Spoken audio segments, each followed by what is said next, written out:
तो हल्का मचाया यह गाना है, आप लोग देखिए और सुनिए और एंजॉय कीजिए। और हमारे चैनल पे नए हैं तो सब्सक्राइब करना मत भूलिए। भर ढेउदा ढोढ़ी जाने छेउदा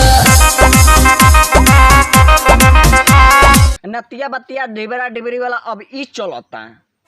नतिया पटना बा मालूम चलो पटना से घटना करे खरती उनकर सैया घर चल गई। तब देखिए हई गाना चलो चलो पता नहीं कौन बना लबाही वाला बैलून दबाई वाला गाना गा दी हलो सब। देखिए यह गाना चल रहा है। मडले बसुला भाई रे मडले बसुला भाई रे धुन बैलून दबाई रे धुन बैलून दबाई रे।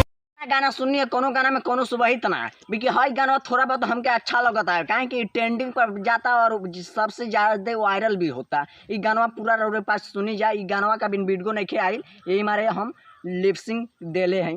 भूइया बिछाई के बोरावा रे भूइया बिछाई के बोरावा रे ले 2000 आज कोरावा रे ले 2000 आज कोरावा रे छोड़ब नहीं तुहरा के भोरावा रे छोड़ब नहीं तुहरा के भोरावा रे ले 2000 आज कोरावा रे ले 2000 आज कोरावा। हमारे एगो दोस्त माने ऋतु राज ने उनका नाम है। उनका चैनल का हम डिस्क्रिप्शन में लिंक डाल दे तो वे पास जाएंगे सब्सक्राइब कीजिए उनका चैनल के और लाइक कीजिए।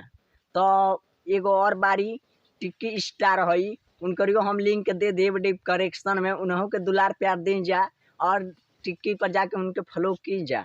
और दोस्तों हम एगो और हमारे गेमिंग दोस्त बाने वो खाली फ्री फायर के गेम अपलोड करेले रउआ पास के अच्छा लगी तो उन्हों के सपोर्ट कीजिए और जाके डिस्क्रिप्शन में सब्सक्राइब कीजिए और दुलार प्यार दीजिए।